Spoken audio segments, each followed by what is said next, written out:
All right. Well, I'm excited about this podcast today because this is really the culmination of a friendship that I've been able to develop with Kat and Candice over time. But the premise of this is helping you stop chasing your clients and actually start attracting your clients. And so to be here with Kat and Candice, who have one of the coolest podcasts, Not Nice, Clever, is such a treat to be here with you guys today. So thank you guys for coming. Thanks for having us. We're excited to be on with you. Yeah, we are pumped, Chris. Yes. So let me introduce you guys, because I think people need to understand like who you are, what you do, what you're all about. And this is going to be exciting. So Kat is a multi-discipline brand strategist and educator with a decade of cross-industry startup experience. And you have branding experience, client experience, project management experience, marketing, communication. I don't know what you don't do when it comes to getting messages out, but you've launched so many successful startup options. You've managed millions of dollars of revenue. And you actually, what's really cool is you took all that, information, Kat, and know-how, and went out and created your own agency in 2018. So this is really cool because, being able to connect with people who have worked in corporate America, have worked in startups, and understand how hard that is to go off and be an entrepreneur themselves is really cool. But then you're actually helping people how to use the power of their personal brand to attract clients. And then you have Candice Morales, who is amazing. She was an actual educator before. You were a teacher, if I remember this correctly, right? Yeah, Candice? I taught middle school English and history for 7 years. I mean, this is really cool because to see somebody who, was in that space and then come out to take that messaging and that know-how to build curriculum and, and messaging to help people now go out and build their brand strategy. You're a part of Sell It Like Sirhan's group. You're a social media consultant, and you've really just helped out so many people with building brand. And from a content perspective, you have amazing content on Instagram. You have 15 years experience specializing in key partnerships, helping clients master personal branding through organic content strategy that builds trust. And so I want to kind of make this all make sense to the people that are listening, because if I can do it over, I would have started with you guys 5 years ago when I started building content. And here's why. So when you start building content, a lot of times what we start doing is we turn our cameras around and we start talking about a message, and we get the message out. And then through that process, you start to develop a voice. And I think then you kind of understand, okay, what's my space and what am I trying to do? Who am I trying to attract? A lot of people are just trying to get business from it. And then eventually there's an evolution that happens. And I think a lot of people don't understand that strategy. And what I wish I would have done earlier on was work with you two. And here's why. I would have started with Kat Torre, which is what we're starting to work with now. And Kat is helping me build my brand and helping me understand what my brand is. Now, I had all these ideas of what I thought I was, and she takes all of that, organizes it, and helps me understand we're going to stay within these 4 pillars of building content, of who we're helping, who our avatar is, all those things. And then I'd come over to Candice and say, now let's turn fire into this brand and go market myself so that everyone knows who I am, and start to build that audience so that I am now changing from what I do every day is cold call to now starting to have people start to come to me because I've attracted them the right way, because I've provided something of value. And I think, many of the people that are listening to this are going to be in the real estate and mortgage backgrounds. But any industry you're in, your personal brand and the content you're providing to people is extremely critical. So if you're listening, that's probably why you're listening, because there's some interest in this. But both of you, thank you so much for being here. And did I capture that right? Did I capture what you guys do? Yeah, we're actually going to use that in our new messaging. That was exactly right. It's super powerful to hear how others perceive you, how others describe you. It really helps get you out of your own head. So thank you, Chris. That was a gift for us. And I know Candice and I are going to take it and run with it for sure. Yeah, because I mean, I think you told me this, Kat, in one of our conversations. You said, I don't think people have a content problem. I think they just don't know who they are. They have a branding problem. And so, absolutely. Somebody pulled me aside about a year ago, and they said to me, is your content working? And I said, well, I don't know what that means. Like my content is being built so that when I pick up the phone and I cold call somebody that's in my industry, that they maybe know me, they know who I am. They're like, yeah, I saw your thing. I'll take your call. And Mm-hmm. like, it was really to try to manage conversion and maybe capture more people to say yes. But he was like, but don't you really want people to be calling you? And that's where Yes. you're getting it wrong. And so Yeah. then I started to pull back and started to educate myself around all this. And then came to, and I'll say this, and I'm going to shut up and really let you guys kind of talk about what you do. But um, I met you two. It's the funniest thing. So there's an event called the Forward event, and it was the second year that this event's happened. And it was such a fun event because it was like a culmination of every person I had been following or seeing in my Instagram feed, in my LinkedIn feed, all in person. It was like social media came to life in my industry. And there was such a high energy of people there. I want to say it was like 7,500 people were at this event. It was A lot of or people. 750, maybe 7. I can't. Yeah, 750. And it was an amazing event. And I was with a guy who we had actually worked on his brand together. And you and this group that's on here now, Kat and Candice, we had all kind of met at some point. And then I was standing there talking to one of the LOs that I work with. His name's Bryce, but you know him as the The lending giant. landing giant. We love him. And we had been sitting there kind of chopping it up. And it's the funniest thing to stand for me. I'm 5'6", to stand next to Bryce because he's like 6'11" or something. He's like, it's ridiculous to be next to him as short as I am. So I saw you guys hovering, and I thought maybe you guys were coming back to talk about maybe doing business together from like a branding and content perspective. And we paused for a second, and you guys are, can we get a picture with Bryce? And I was like, that's when I realized the power of branding. And Mm-hmm. but being with Bryce, I noticed that everyone knew him, because not only did he have an amazing job of connecting, he was engaging with people. He was talking to people. He was sitting down, having coffees with people that he would get no value from later in life. He just is a good dude. And he took that brand and he took the lending giant, and it became a thing. And so I Mhm. realized at that moment, this is something. And if I'm going to be in this space, I got to be as good as him. And to watch that I started before him, and to watch that he had a much further trajectory than me was cool to see, because he works with me. I'm proud of him. He's Kat and I have talked about this. He's my avatar. And so talk to me a little bit about how you're helping people today start and do this, and really, and why it's important, if you don't mind us starting with that. This is important for exactly what you talked about, Chris. It's like chasing clients is freaking exhausting. No one wants to chase clients. There's only so much energy that you have to chase clients. But creating content that speaks directly to your client's pain points, that says, Mm-hmm. damn, she really gets me, or he really gets me, they understand, that's Mm-hmm. going to make people want to come to you.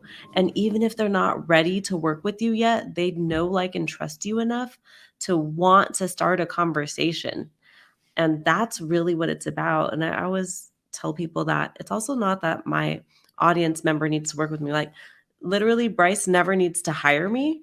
And it doesn't matter because he'll always say my name first when anything is related to what I do. So I will still make money because will be my biggest advocate out in the real estate space. Right. Yes. And so Yes. it's really about making those personal connections. And I wanna note to people who are listening right now, it's not like Bryce has 100,000 followers. He doesn't, not even close. And he still has been able to really impact people like Kat and I because of his genuineness, because of his curiosity.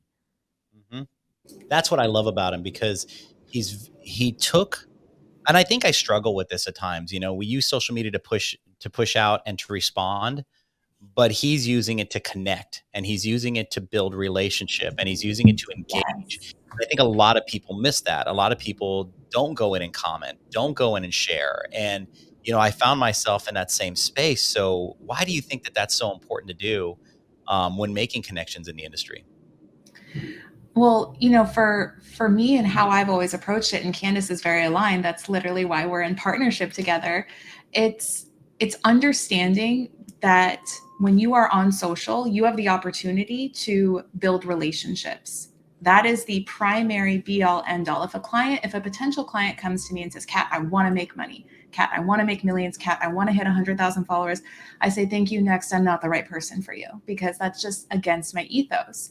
What really works and what Bryce embodies and what Candice doubled down on is that you don't have to have a massive following to have impact on people, and to have that impact butterfly effect out and spread your name and build your brand in a very exponential way without you having to do all of the one-to-one work, all of the cold calling, all of the follow-ups. That just drains me so much just thinking about it. Because at the end of the day, Candice and I are both introverts. And for every introvert listening to this right now, like, know that there is a better way. You do not have to chase people. It does not have to be like that. Your introversion is actually a superpower. And understand that, when you build relationships, you build trust, right? Like Candice said, the know, like, and trust factor. And once people trust you, they will do business with you, hands down. And if they don't do business with you directly, they will refer business to you, and it will be people coming to you. And that's that magnetism, rather than the desperate, gross, psycho ex-boyfriend calling you 5 times, trying to chase you down type of energy that nobody wants in their life, right? We call that thirsty. We do. There's no thirstiness here. There's only pleasure and fun and a whole lot of business too. So you had mentioned this in one of the comments that on a video that I did, and I'm going to try to capture it because I wish I would have written it down. But you said something along the lines of people do business with friends, want to do business with their friends, not business with companies. Yes. I capture that right. So talk to me a little bit about that comment, because I think that's really what it's about. It's about getting people to get to know you without really getting to know you, but building that trust so that when they're ready to do something, that they're going to you versus saying, and if we're in mortgage, then I'm gonna use Chris versus I'm gonna use Bryce before I go and use Rocket. Because Rocket may have been what woke me up that I need a mortgage, but I know this guy on Instagram that's really cool that I'm gonna call and work with them. So is that the essence of what you're saying? Yeah, so that phrase actually was coined by one of Candice and my leaders and mentors, Ryan Serhant. He coined the phrase of people hate to be sold, but they love shopping with friends. And They love shopping right? with friends. Love that. And my spin on it and Candice's spin on it is that you are a human being first. You were a human being for decades before you got into whatever career it is that you got into. And fortunately, the career you got into is shared by tens of thousands of other people. But what nobody else has is you and your unique story and your habits and your vibes. Like Chris, you playing pickleball with your family on the weekends and going to Hawaii to celebrate your birthday and doing all of these incredible things. Nobody else has that. And that's what people will remember and what people will gravitate toward. And again, it goes back to that attraction, that magnetism. People are like, what does magnetism mean? That's what it means. That's what it looks like in practice. That is so cool. That is so cool. And it's so powerful because it's so true. Like that's what I wish I would have, like how I would have coined it is people want to shop with their friends. And that's such a true statement. Kat, I love that you're in the middle of like the city, and I actually enjoy hearing like all the hustle and bustle that's happening out there. I love big cities. No, it's totally cool. And I want people to hear like you're out on the streets, you're in the mix of it. So this is super cool. Candice, tell me about you from the perspective of when did you, and I'm going to go a little bit of a different direction here, but I'm very I have a deep appreciation for educators. I have a deep appreciation for people who have helped children and have started from that space. And then I'm also more curious because I think a lot of people don't realize that you can pivot out of that Mhm. and actually find more passion. So tell me a little bit about your journey with that, because I love that you did this and I want to hear more about it. Yeah, so I was an educator. I was with Teach for America back in '07 is when I started in the classroom, taught there for 7 years. And then I actually worked with Teach for America as a director where I coached teachers for 5 years after I got out of the classroom. And when I was coaching teachers on their own mindsets, their own values, how to, reach their goals, backwards planning, that kind of thing. And really what I realized is I can teach anyone how to do this. I can teach people frameworks. I can teach people how to overcome some limiting beliefs or mindsets. And I really was interested and curious in what that would look like if I got to choose my clients instead of being assigned clients. And that was Man, kind of the first thing that I was thinking because, people they would just drop people in my lap and they may or may not be a good fit for me, but the challenge of serving them also I think helped me become a better coach, right? But I was a single woman for a very long time. I'm about to be 39 and I just got married on Tuesday. So when congratulations, by the way. thank you. Thank you.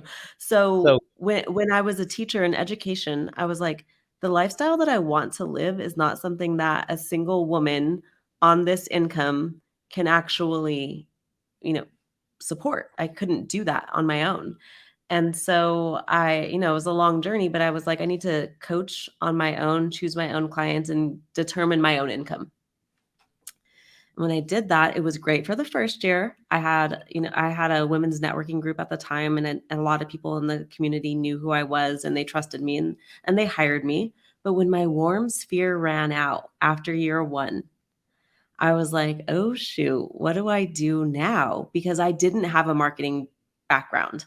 And I think I was well branded within the education space, but I didn't know how to translate that outside of education.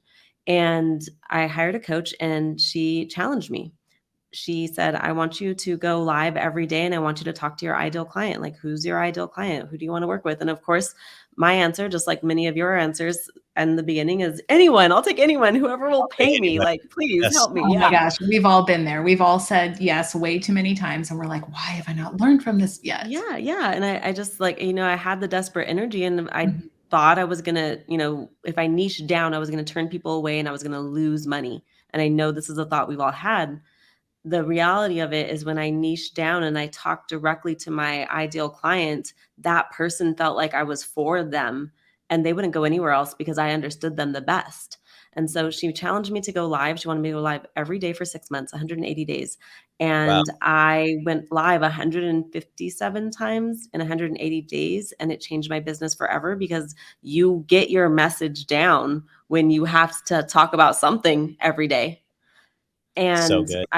I did that, and once I learned that was my beginning of understanding branding, is that I could impact the way people see me by the words that I choose to use, by the pictures that I choose to share. Kat knows this story well, but I always tell people that my first speaking gig, my first paid speaking gig happened after I was attending an event. I got on the stage during lunchtime and I got the microphone in my hand and had my friend take a picture of me. I posted that to my Instagram story. 2 weeks later, I booked my first speaking gig that was paid because people saw me as a speaker. Intentionally branding. Everybody is branding themselves. Most people are branding themselves unconsciously and unintentionally. But Candice, you taking that strategic moment and taking that image was an intentional move, and it changed your career, right? It changed my career forever.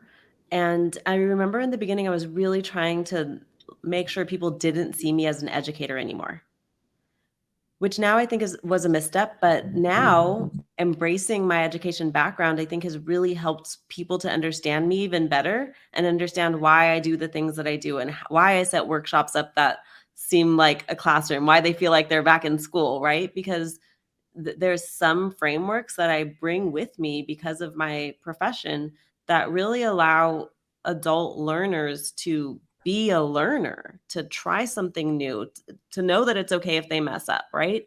Those things are all because of my experience as an educator. And when I learned how to brand myself, I was more passionate about telling people, you can be whoever the fuck you want to be, literally, by deciding how you're going to show up and the words you're going to use and the images that you're going to share.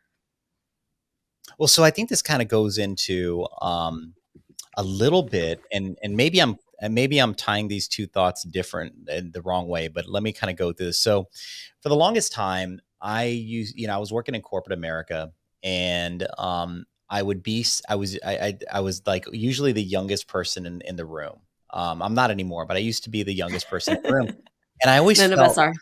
I always felt embarrassed that I would look around the room and I would know where everybody went to to what university they went or what college, because they kind of led with it. They were always talking about, and I was like, I graduated high school, like, and I was Mhm. embarrassed, and I never wanted a conversation to come to me on where I went to school. Right. And then eventually, something changed in me where I was like, actually, I feel like that's a good thing that I have, I mean, that I was able to go this far in my career with only because while those individuals were in college, I was selling, I was going door to door hustling, and trying to figure out, my craft, not realizing that I figured it was figuring out my craft. But it's kind of like you, like there was a point where you didn't want to talk about you being a teacher until you realize that that's a part of who you are and why you're good at what you do, and people need Yes. to know that. It gives you ethos in the process, to the massive credibility to be like, this person knows how to write curriculum. They Mhm. know they know how to format this discussion.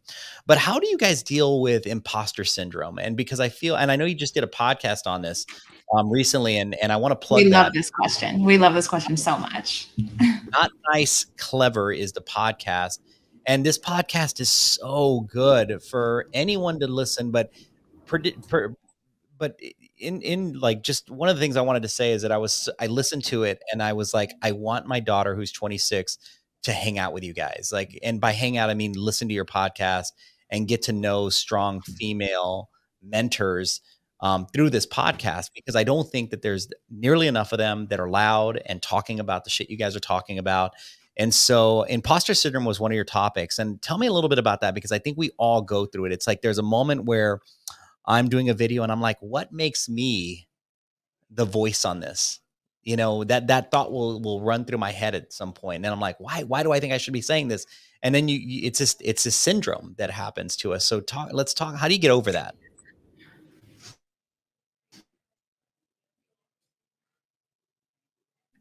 I think we lost Kat. I We'll lost edit Kat. this. Don't Okay. worry. So let her pop back in when Oh, she there there we she go. is. I'm here. There you go. Yeah. No, so I love this question because, like Candice was sharing, how when she was an educator and then pivoted to becoming an entrepreneur, her initial thought was to hide the fact that she was an educator. And recognizing that you were surrounded by a bunch of Ivy Leaguers and only graduated high school, I had similar, we all have that in common, because I used to be a nursing school student and I am technically on paper a nursing school dropout. And I have worked in so many different industries, but I pivoted into startups in the construction space. And then I went into lifestyle fitness and then interior design. And Candice knows this, I've shared this with her. When we first started working with Ryan Serhant, people would ask me, clients would ask me, oh, well, how long have you been working in real estate? Because you are literally architecting my brand right now. I need to know that you know what you're talking about. And at first I was like, oh shit, because I was new to real estate. But I pivoted and started saying I'm new to real estate, but not new to working with entrepreneurs. And I've understood the power of writing your own story and understanding the rebuttals that are going to come to you and reframing it so that you are reframing it and sharing it with them in a way that you want it to be perceived before they even think of rebutting you, right? And when it comes to imposter syndrome, that has come up for me and continues to come up for me every single time I dip my toe into a new talent or a new skill or a new industry or working with a new different type of client. And my biggest reframe and takeaway is that imposter syndrome is just a signal or a symptom that I'm growing. So I'm actually like grateful when I feel imposter syndrome. It's like, oh, I'm challenging myself. I'm not static. I am growing and I'm growth obsessed. So thank you for that little voice. And then let me just like kick you the fuck out because I'm not going to listen to you. I love it. I was on TikTok, I think yesterday, and I saw a TikTok with Barbara Corcoran from the Shark Tank, right? And so she's like, on my last episode, the last filming day for Shark Tank, I was getting ready and I lost my confidence. I I just lost my confidence out of nowhere. She's like, "I didn't even know I could lose my confidence, but I just did." And, someone who's that accomplished in their career, like, you never expect that to happen, right? And so she's like, "So what I did was in my mind, I went back and thought about every single time I thought, 'I'm not gonna get through this. I don't know how to do this. Like, what the heck am I doing?'" She's like, "I thought about 5 different times that I was able to overcome that feeling." And she's like, and as I thought about that, how I overcame that, I realized that there's a theme. I pulled it out of my ass. And she's like, you know what? I'm just going to pull this out of my ass right now, too. And the problem is that people always think that people know what they're doing. The reality is that everyone's winging it. And if you understand that everyone's winging it, I learned that as a teacher because when I was a teacher and my kids had a question that I didn't know, or they did something that they weren't supposed to, like talk out of turn, I realized there's not really any rules because if they make us laugh and they talk out of turn, nothing's going to really happen, right? If it was a good one, I just got to let it go. But, so I realized as an educator that there's really no rules and that even me in this position of power as the teacher doesn't always know what I'm doing, right? And I realized that that goes for every single role ever in life, you know? Does Ryan Serhant know what he's doing every single day with every single deal? I mean, Absolutely not. guys, why do you think he's always telling people to take improv classes? Your Yeah. ability to improv and think on your feet and just allow your instinct and intuition to take over and channel whatever it is you want to. Guys, there are trainings that I lead sometimes where they'll say, "Oh my gosh, Kat, that was so good that you just said what you said." I was like, "I have no clue. We're gonna have I to don't know what I we're gonna said. have to Yeah. play the replay." Yeah. I Something took blacked over out. me. Yeah, exactly. I blacked out, but in a good way because you wing it, and it's just like we have such an ability to get in our own heads and want to be our own worst enemy, right? That's the first phrase that comes to mind instead of saying we are our own best advocate and understanding and remembering who we are and all that we have accomplished and just trusting the process and trusting that's going to be okay. And what's the worst that could happen? You make a mistake, so You what? learned something. Yeah. Exactly. It's And I not the end of think the world. And that's how we deal with imposter syndrome. We wing it, pull it out of our ass, and just keep going. Boom. And That's it. every mentor or leader that you look up to loses their confidence. It is not a static thing. It's not like, oh, I had imposter syndrome once in 1999 and I've never had it since. That is not true. Well, So I think that our brain does this thing to us that it inserts these thoughts that are meant to keep you in a comfortable state. And so when that happens, it's almost like a meditation where you have to be able to overcome that thought process and say, I'm going to move this thought out of it and I'm going to move forward. And I know, and I notice like in every time that I've been nervous about something or I say I hate doing something, I was having a conversation with somebody this morning and I was like, I used to say, I hate events. I hate events. I don't want to, because I got to organize the whole thing and I got to get the people in the room. I don't want to be a part of events. And then what did I end up doing is I pulled off a very successful, event with like 125 people, changed a lot of lives. But it was because I leaned into it because I was like, this is something I hate. Same with cold calling. I hate cold calling, but I'm good at it because I'm willing to put in the effort to do it. And so I think that those times when your brain is telling you to step away or you're not good enough or why do you feel like you're the person to give advice on this is when you lean into it and get really good at it. And I think that that should be your cue to listen up. And because I do think that a lot of times, social media can be and friends could even be, toxic. I mean, for a lot of people who jump on to this used to happen to me when I first started doing content.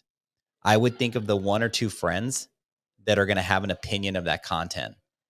And sure as shit, I'd get a text message from them, about it. Like the haters, just like, they're being nice about it, but in the back of their mind, there's a little bit of shit talking to them. And that becomes, eventually I decided I don't care what people think. I really don't. I'm doing my business and I'm going to continue to grow with what I'm doing and get better at it while they're sitting around scrolling Facebook looking for people to talk shit about, And so what advice do you give to people that's their biggest? I mean, the biggest fear of social media, in my opinion, is not time. It's not mechanics.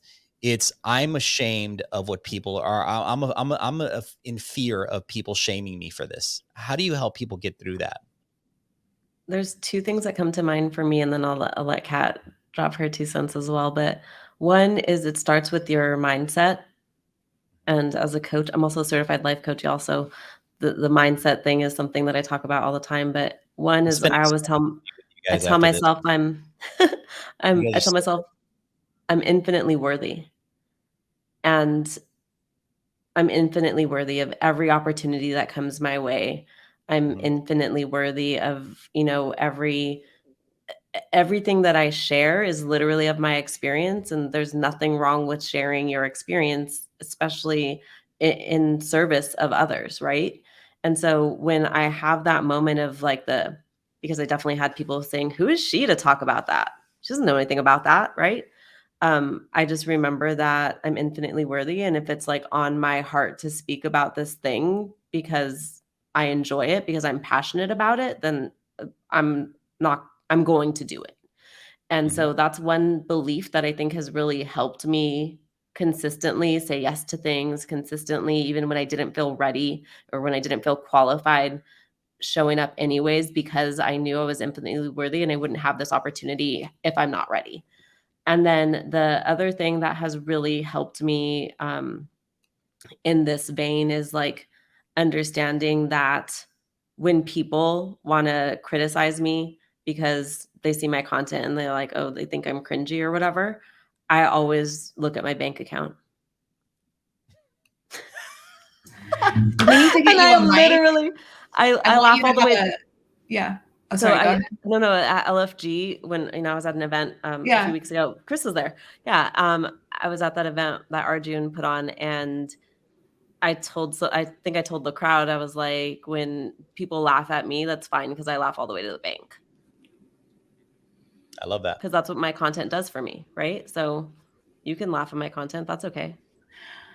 I was gonna say, Candice, we need you. We need to get you like a mic that you can like drop the next time you say something like that. Because for me, that was a mic drop moment. Like what, No. So what were we gonna say? We need swag with that. Oh, I know. Not we nice, do. clever swag. Done. We'll get our assistant on it. No. So yeah, your question, Chris, and like Candice's second point of like, when you notice people, hating on you, when you notice people going off in the comments with whatever they say, one thing that has been really powerful for me that I've done a lot of work on myself, like I've hired my own coaches and mentors, specifically focusing on developing my emotional intelligence and my understanding of unconscious programming and how it affects us and drives our thoughts and our feelings and our actions. And my favorite piece of advice to give everyone, if they take away anything from this, is to remember that everything that someone says or does or feels or thinks is based on their own experience. And it has absolutely nothing to do with you.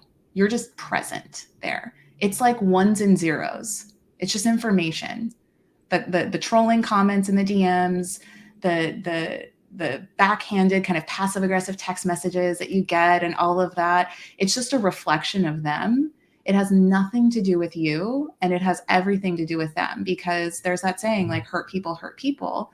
And if you're truly at peace and embodied and aligned with what you're doing, like you don't got hate there's no room for hate in your heart. Like gratitude is taking up every inch of it. And you're just so excited to wake up every single day. And the side effect is a lot of people want to work with you and you make a lot of money. It's not the primary goal, but like Candice said, it's like she's just living whatever she feels called to live on. And it shows. And then people are just sitting there in the corner, like, giving you free press, like not really wanting to turn the lens inward and cultivate some self-awareness on why maybe they're a little bit miserable or petty or bitter, but that's their own story. That's not your story. So that's like, whenever I see that, and not to say that I'm perfect all the time and I'm completely neutral all the time, because I do get triggered. Like imposter syndrome comes up for Barbara Corcoran from time to time. My triggers do come up, but the triggers are opportunities to pull those fuses so that it makes me even more able to just live in my own power and truth and not be hijacked by other people's stories and programming and triggers. I think a couple things that I would like to say to new content creators who are listening right now, or people who want to create content and haven't gotten started, is one, your friends and family will be your first haters. That's because they're it's so weird that they will. And they will because they don't know this version of you yet. Yep. They And know. they feel like they should. They feel like they should know all of you. But this new version of you that you're stepping into is so new to them that it feels uncomfortable for them. And so they are going to be your first haters because of that. The strange thing is that strangers will really like you because they didn't know you before, so they just assume this is who you have always been, Right. right? Yeah. So that's the first thing I would say. And the second thing I would say to anyone who's creating new content, and when you walk into your office or your brokerage, whatever it is, and someone's like, "Oh, you're on TikTok now?" Just say, "Yeah." Because what do they get? Yeah, And right, like, yes, what's your point? Follow me. and exactly, because what do they have to say after that? Like, really nothing, unless they are straight up being an asshole, right? So, like, they really can't say anything after that. And also, I tell my people, know that that's a sign that it's working because they're seeing it, right? Thank Whether them they're for commenting, noticing. whether they're liking, if they can comment, even if it's a kind of backhanded, Please. weird, yeah, it doesn't matter because it's working.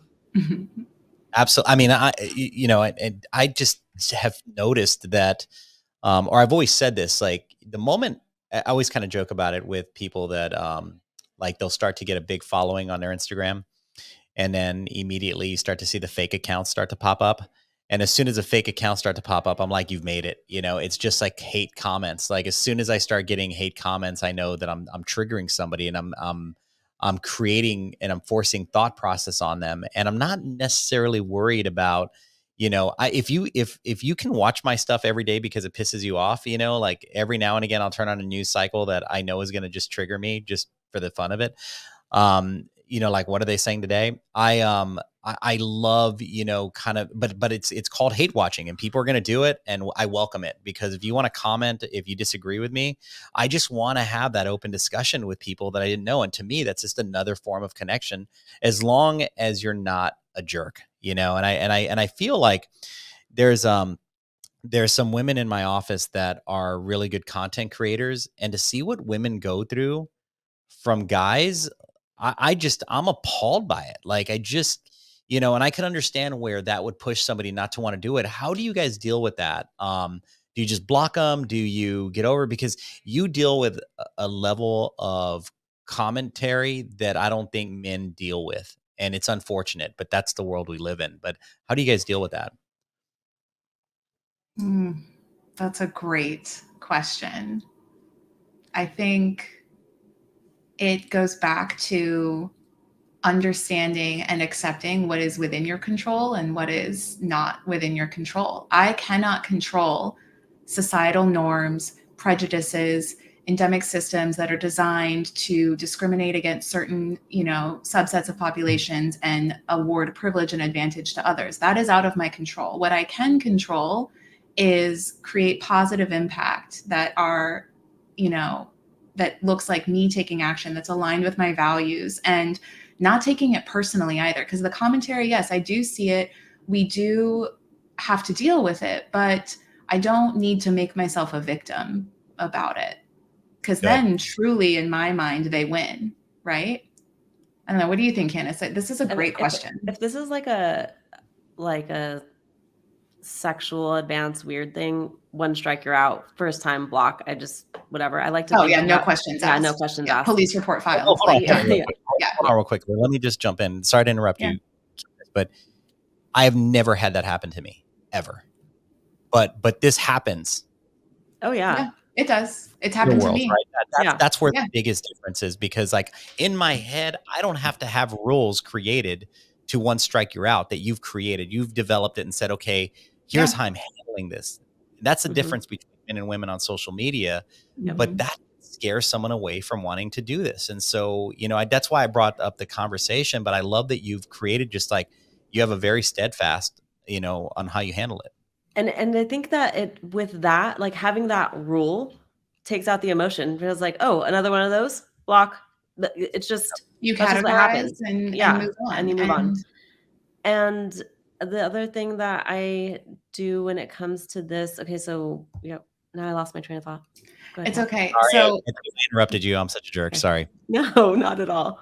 I love if this is someone who's just like kind of disagreeing with every single thing that I say, that's annoying. So I probably respond to them the first couple times. And if they're just like, I know, being a troll, I will also just block them. I think about, this is what I was going to say. I think about like Instagram or TikTok, like this is my home.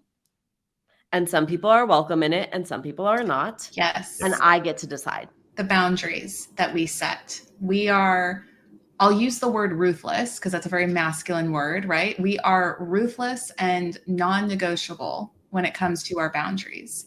And what you see on social when you scroll is a reflection of what you've allowed to be there. So if you don't like what you're seeing, do something about it. And if, Yeah. you know, whenever I have an interaction that I'm like, oh, that feels weird, that's triggering me. Okay, let's pull that fuse, opportunity to grow. Thank you, move on. You're still being a jerk. Okay, block, bye, move. Like, and what makes it easier for me to maintain those boundaries is also by surrounding myself like Candice, who has a no bullshit approach to it also. It's easier to do it when you are doing it not alone, when you're doing it with somebody else, when you see other people leading by example. It kind of is like positive reinforcement, and it's not just you solo against the world, because that's like lonely and nobody wants to be alone. But it's really nice to have like strong female leaders and mentors and friends as your role models and advocates. That's another huge, like, as I've gone through my 20s, you mentioned your daughter was 26. The fact that like she, you know, that you recommended our podcast to her because you want her to have role models like us. Like, I wish I had a role model like Candice or myself when I was 25, 26, because those were some rough times in my 20s. And so yeah, that's just, those are strategies that we've developed that work for us. And it probably contributed very strongly to why we called our podcast Not Nice Clever, and just our like no bullshit approach to really everything, not just business, but in our personal lives too. I mean, we're ruthless with our boundaries in all regard, period. End of story. Bye. Well, You know? okay. So yeah, I want to unpack so much of this. So real quickly, and we're gonna go talk podcast. But let me jump into this real quickly with you, because I do think that what attracted me to your podcast just right out the gates was this unapologetic idea of we're who we are, but I don't ever have to think about in terms of that with myself, right? Like you and I have talked about this a little bit, Kat, but one of my biggest things in the industry is I really want to give diverse individuals an opportunity to really have a voice. And there's some frustration with that sometimes, because no matter how much of the microphone you want to give to somebody, they just don't know what to say, or maybe they just don't want to use it, right? And that's okay too. But I also feel that there's a lot of people in our industry that are undervalued, underserved, and just kind of forgotten. And I want to find those individuals, and I want to help them build to something that they never believed was possible. And in that, you have a multitude of diversity that comes along with that. And you guys are giving strength to the young female. And when I listen to your podcast, I'm so, that's why I was like, I want my daughter to know that it's okay to be who she is, because I see that she's one person with me and then maybe a completely different person in the workplace. And you said something that I've done, walking into a boardroom thinking that I'm the youngest person in the room and knowing that I'm a minority, is that I used to say I'm sorry before I spoke. And you guys talked about this on your podcast. And I was like, sorry guys, I just want to say, like, no, why would I do that? Why would anybody do that? But somewhere along the lines, we thought we were being polite, but there was a reason subconsciously that we did it, but also subconsciously the way the room made us feel. And so tell me, like, how did one, so that's more of a statement, but then you came up with Not Nice Clever. Talk to me about the name and then how that kind of comes into what I'm talking about. I think for me, and I mean, I think for both of us, it was about giving people permission to not always be nice or do the nice thing. And I think a lot of this for me, where it came from, is that I saw men do things in business that maybe I wanted to do, but I didn't know how to do them. But I realized their strategy was different than mine because I was too concerned about what this person was going to think. And men, I think, make decisions differently. I think it's like data, numbers, this, boom, here's the decision. And I wanted to be more like that. because I think that always considering everyone else before me made my progress slower than it needed to be. You're And I analyzing the data first. You wanted to switch it to, instead of I emotion and people's feelings, what when does it the came to data my tell business, yeah, what you? does Yeah. the data tell me? And how can I just pivot and not be like, "Oh, this part of my business failed." It's like, "No, I learned this lesson, now I'm doing this, and here's where I'm going." And I wanted to not spend so much time worried about that emotion, and I realized that this is, like, a problem that women specifically, I think, experience, is that they're, so worried about being nice and doing the nice thing for everyone else. Um, it's something I wish I would have learned earlier, like, just be more clever about stuff, just be a more swift decision maker. Do you mind telling me about the time, if you can remember it, that you came to that? Like, this was the problem. I would have handled it this way, but now that I'm going to be clever about it, I'm going to handle it this way. And you came to the outcome that you expected. Like, it ended up being a like a methodology change of what you normally would Yeah. have done, and then you saw the outcome you wanted. Uh, I don't know if there was a thing, but I know I'll a tell you scenario. people. So Kat, say the scenario, but I will say there's 2 people in my Yeah. life, who have impacted this, and one is I was gonna say fiance, but husband, new word for me. That's so cool. One is my husband who's owns multiple businesses, and I would just, like, hear him on the phone, and he'd be like, "Oh, okay, let's do this instead." Boom, and then he would not think about it again, just move on to the next thing, and I would be like for 2 days, I'd be talking to Kat about how this didn't work out, That's good. whatever, Yeah, and I would that's just super. listen to his conversations and be like, "Dang, he's such a swift decision maker." And then Ryan Serhant, he just watching him be pivot and make new decisions and change and not be afraid of that. Both of them seeing that, I was like, "I want more of that energy in my life," and I guess I got it because here I am, but, Kat, tell a specific scenario. So, well, the scenario that came up for you that I recall was when you were negotiating your rate for a live workshop. And you and I were going back and forth. We were talking about it, we were texting about it, and you're like, "Should I ask for this and this, but maybe I should start here." And I'm like, "What feels right? Like what will you not resent but not feel weird and salesy about?" Like that's the sweet spot, right? For Then the then I value told you determine. then I told Kat a number, and then I Uh-huh. got on the call, and I just did an extra 1,000. You just threw an extra 1,000 on there. Yeah. And then you text me, you're like, "I got it." I'm like, I was like, "Fuck "Oh, and the yes." extra thou," yeah, because Yeah. I was like, "Kat, I'm gonna say this number," and she's like, "Okay, if that feels good, yeah, no." I was like, "Okay," Yeah. and it felt like a scary number If and it feels then scary, yeah, it that's felt right. scary, and she was like, "Okay, cool." Then I got on the call, and I was like, "Fuck it, I could say whatever number I want and just add Yeah. an extra 1,000. It's What's fine. the It's worst great. that they can No say? big deal." No? The worst I that they had a can say is no, right? I won't say his name because I don't want people to get him on the cheap. But on the flip side of that, I had a budget. I had a budget for a deal I was doing for. I was bringing some speakers to talk to my team, and I asked him what his fee was, and he said 35 grand. And I was like, "Oh, bro, like I don't have that. We're just not going to do this." And he was like, "Well, give me a number." I was like, "I'll give you 2,000." And he was like, "Cool, I'll be there." And I was like, "What?" Like that was the easiest thing I've ever. And I was like, "This is, so yes, you could say whatever number you want, And it Candice, was a because man. hey, I Yeah. have a budget, and I already have a number in mind, and you have a number in mind, and how do we get there? But it was so crazy because the guy's a really amazing dude, and to be able to command 35 grand, and I know he gets it, but Mhm. I couldn't afford it at that moment. And Everything so is everything's negotiable until it isn't, until you hit someone's boundary and then boom, that's business. so you guys have been able to really build not only just your branding, but you're building a podcast. And when you guys got together in a room or on a phone to discuss what you wanted this to be, is it on track to do it, or has it started to take a life of its own? I would say yeah. Yeah, I feel like so the story about how the podcast got started was Kat and I were live on Instagram, and everyone was messaging us after and saying, "Oh my gosh, you guys are so great live together. Like you have Mhm. such good energy, such good chemistry." Like they were telling us like so many things. Even after we went live, I was getting text messages, Kat was getting text messages. And she just sent me a text and was like, "Want to start a podcast?" And I was like, "Yeah." That was Literally. It was it. late at night. I got home from running errands. We were doing these other like monthly Zooms, like the same type of energy, like people wanting to stay on forever and just listen to us talk.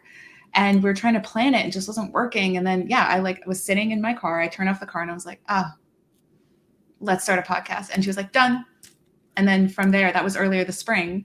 And it's been really easy. Like, I know, like, starting a podcast for those who have not done one, it seems daunting. And you think that there's all this equipment, you need a producer and the tech and the platforms and the marketing. And yes, yes, yes, yes. But like, make it simple. And when you're doing it with someone who you really enjoy being around, who you would talk to for hours anyway, without there being a project attached to it, doesn't feel like work, you know? Absolutely. These are literally conversations that we have on the daily. Now we're just recording them. And allowing others to benefit from them. Because again, going back to, we're both introverts.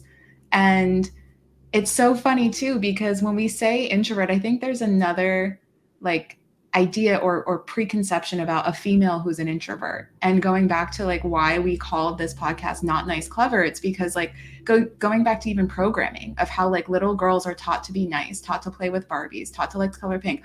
My favorite color has been red since I was like 2 years old. And I have like the embarrassing photos like of me as a 90s baby to prove it. And I've never, really subscribed to wanting to be nice. But what I've really enjoyed being is creative and clever, Yes. and asking how. And everyone's seen Jurassic Park here, right? And people listening to this call, I hope you've seen Jurassic Park. If not, hit pause and immediately go watch Jurassic Park. But there's that moment at the end of the movie when the super cool, like slick velociraptor hunter with the hat and the outfit with his rifle, and he's undoing it and he's like about to like shoot down the velociraptor. And what does she do? She pops up right behind or right beside him, and he looks over. He's like, clever girl. And then she like mauls him to death. I'm like, yes. And that's how we got the podcast name? I mean, She inserted that. maybe in the back of my mind. But yeah, I think the other thing too, because one, Chris, I love that you're wanting to give a voice to, diversity, and to hand the mic to someone, even if they're not quite ready or they don't know what to say. At least you're giving them the opportunity. Because one thing that I've been extremely aware of in my life, even though I am a blonde-haired white girl, like living in the US, so like on paper and visibly under first impression, I have a lot of advantage from that. But I was raised by immigrants, and my mother was an Japanese American immigrant. And she lived in California in the San Francisco Bay Area in a time when it was not an easy time to be Hapa, to be half Japanese, half American, and to have a former Army serviceman as the father, and then literally 100% Japanese who barely spoke English as her mother. And so like I grew up with those immigrant stories and like hearing Japanese and English and Spanish in my household, and being extremely aware of how privileged I was, and not wanting to waste that opportunity by like apologizing for just existing, because there was so much sacrifice that was made before I was even born to allow me to be here. So why wouldn't I make the most of it? Like, isn't that the best way that I can honor my family and like be my true self and like make the most of it? So yeah, I wanted to share that, because that's been something that's been on my mind. And our recent conversations of what we're going to do with your rebrand, it's exciting, and it just is more evidence of alignment and who you surround yourself with. And when things are aligned, like, it flows and it's easy. It doesn't have to be hard.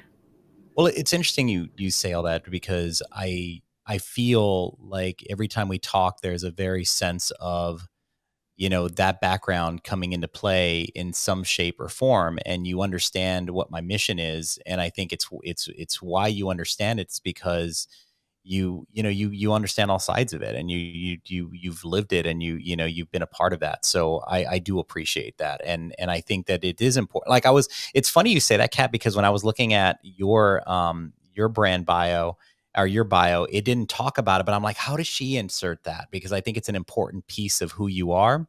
But whole nother conversation. But when I think about you two, and what you guys are doing, I really think that it's important for people to not only connect with you guys, but figure out ways that you guys can work together. Now, I know you guys all have, you have jobs, and you're very selective on the clientele that you'll pick up.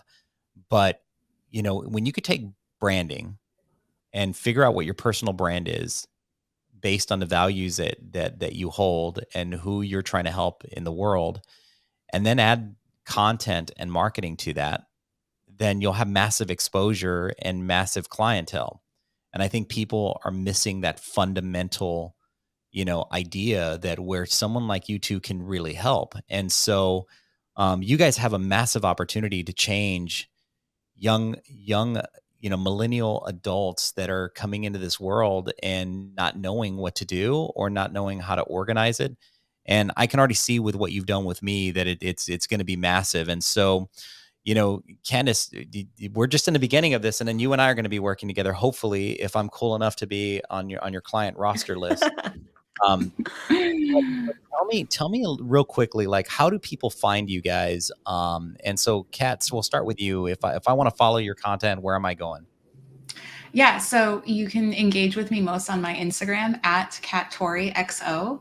And, one thing that is really going to be a huge mission of mine and of ours, like in this new year, is combining our unique superpowers, Candice's, ability to help people show up and show off, and my ability to mirror and muse and inspire people, and identify their brand.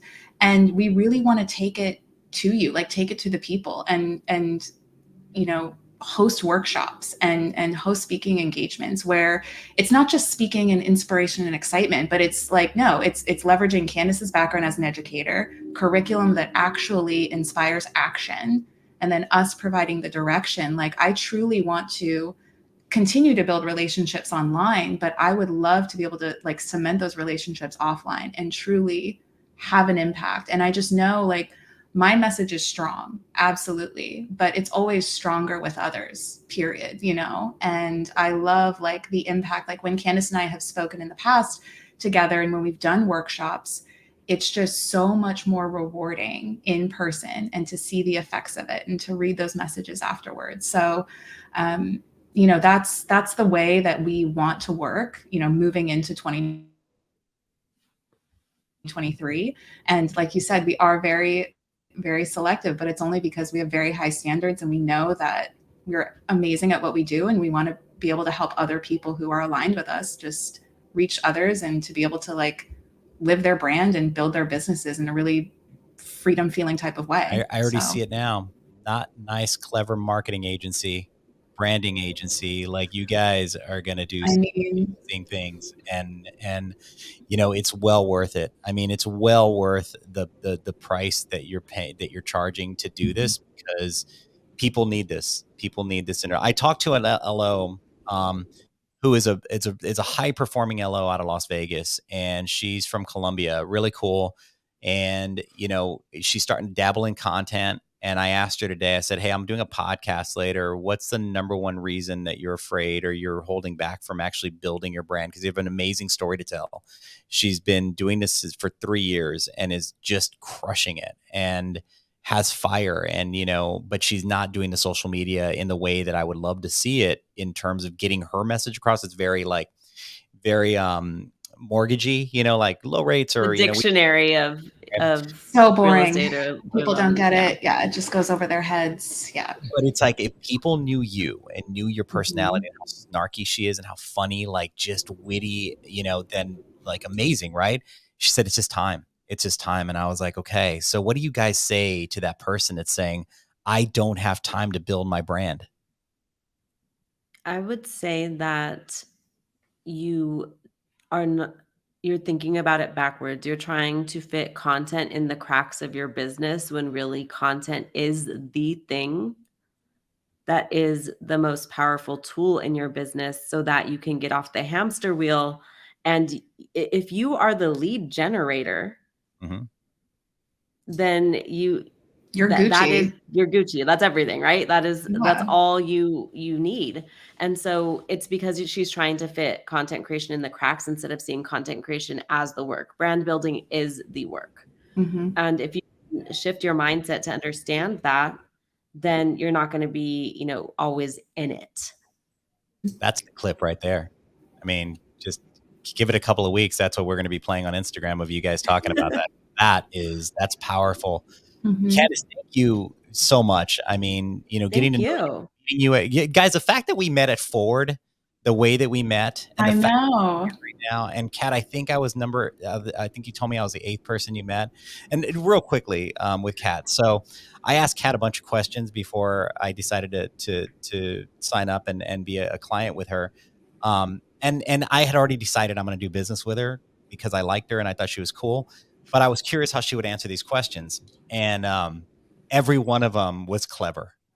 And she knew why I was asking them, and she didn't fall for the trap. I asked her for like, "Oh, how many people have you helped?" She's like, "Enough."